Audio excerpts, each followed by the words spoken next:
ஒருவரை காவல்துறை கைது செய்யும் போது பின்பற்ற வேண்டிய நடைமுறைகள் குறித்து உச்சநீதிமன்றம் அண்மையில் ஒரு அற்புதமான தீர்ப்பை கூறியிருக்கிறது.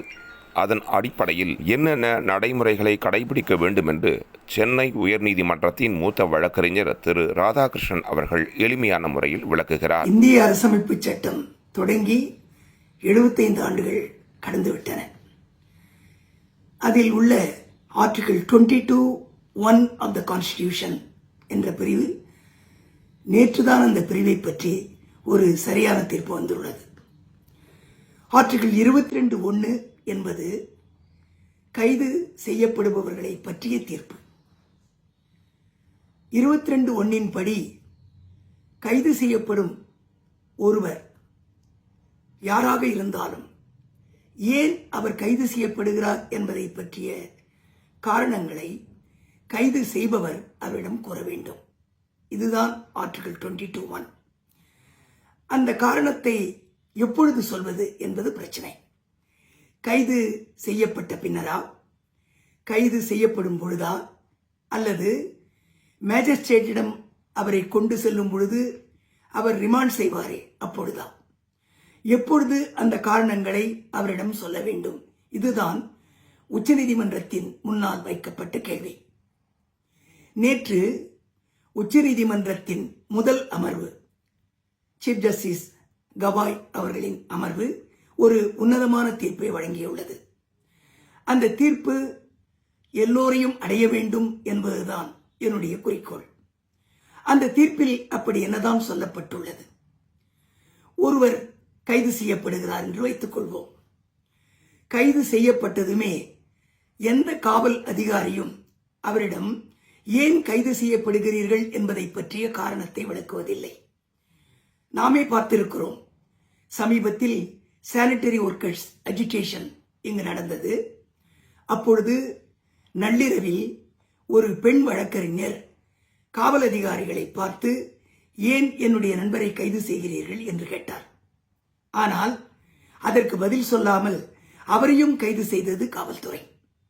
கைது செய்தது மட்டுமல்ல, அவர்கள் கடுமையாக தாக்கப்பட்டார்கள் என்பது ஊரறிந்த விஷயம். காவலர்கள், காவல்துறையினை சேர்ந்தவர்கள் இந்த எப்பொழுது வேண்டுமானாலும் யாரை வேண்டுமானாலும் கைது செய்யலாம் என்பது வழக்கமாக கொண்டிருக்கிறது. இனி அவர்களால் அப்படி செய்ய முடியாது. அதுதான் அந்த தீர்ப்பின் விளைவு. ஒருவரை கைது செய்யப்பட்ட மறுகணமே அவரிடம் காரணங்களை விளக்க வேண்டும். அந்த காரணங்கள் ஓரலா சொல்ல முடியாது. நீங்க இதுக்காக கைது செய்யப்படுறீங்க அப்படின்னு அவர்கிட்ட சொல்ல முடியாது.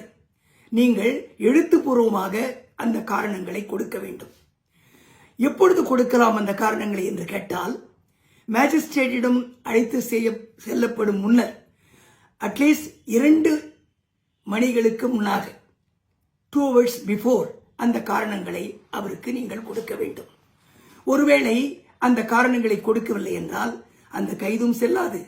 அதற்கு பின்னர் மேஜிஸ்ட்ரேட் பிறப்பிக்கும் எந்த ஆணையும் செல்லாது. இதுதான் இந்த தீர்ப்பு. முன்னெல்லாம் இந்த காரணங்களை எப்பொழுதுமே தரமாட்டார்கள். முதலில் கைது செய்யப்படுவார்கள். அவர்கள் they will be produced before the magistrate. Magistrate மெக்கானிக்கலா ரிமாண்ட் ஆர்டர் பாஸ் பண்ணுவாங்க. நேரா வந்து நீதிமன்ற காவலுக்கு கொண்டு போயிடுவாங்க, ஜெயிலுக்கு கொண்டு போயிடுவாங்க. இதுதான் வழக்கமாக நடந்து கொண்டிருக்கும். நள்ளிரவாகட்டும் பகலாகட்டும் எந்த நேரத்தில் வேண்டுமானாலும் யாரை வேண்டுமானாலும் கைது செய்து அவர்கள் மேஜிஸ்ட்ரேட் முன்னால் ஒப்படைப்பார்கள். மேஜிஸ்ட்ரேட்டும் கண்மூடிக்கொண்டு எதையும் கேட்காமல் கையெழுத்திட்டு ரிமாண்ட் செய்வார்கள். இந்த நிலை உடனேயே மாற வேண்டும். அதற்காகத்தான் இந்த தீர்ப்பு வெளியாகியுள்ளது. இந்த தீர்ப்பு எல்லா நீதிமன்றங்களுக்கும் அனுப்பப்பட்டுள்ளது. உச்சநீதிமன்றமே ஒரு ஆணை பிறப்பித்து எல்லா உயர்நீதிமன்றங்களுக்கும் இந்த தீர்ப்பு நேற்றே அனுப்பப்பட்டுள்ளது. இன்று முதல் மேஜிஸ்ட்ரேட் மெக்கானிக்கலாக யாரையும் ரிமாண்ட் செய்ய முடியாது. ஒரு மேஜிஸ்ட்ரேட்டிடம் கைது செய்யப்படுவர் கொண்டு செல்லப்பட்டால் அந்த மேஜிஸ்ட்ரேட் அந்த காவல்துறையினரை கேட்க வேண்டும், எங்கே கிரவுண்ட்ஸ் ஆஃப் அரெஸ்ட்? இந்த கிரவுண்ட்ஸ் ஆஃப் அரெஸ்ட் நீங்கள் தமிழில் தந்திருக்கிறீர்களா அல்லது ஆங்கிலத்தில் தந்திருக்கிறீர்களா? இந்த கைது செய்யப்பட்டவர் அவருக்கு தமிழ் தெரியுமா? தமிழ் தெரியவில்லை என்றால் அவருடைய மொழி என்ன, அவருக்கு தெரிந்த மொழி என்ன, அந்த மொழியில் நீங்கள் கிரவுண்ட்ஸ் ஆஃப் அரெஸ்டை கொடுத்திருக்கிறீர்களா? அப்படி அந்த கிரவுண்ட்ஸ் ஆஃப் அரெஸ்ட் இல்லை என்றால் அவர் ரிமாண்ட் செய்யக்கூடாது. இதுதான் முக்கியம்.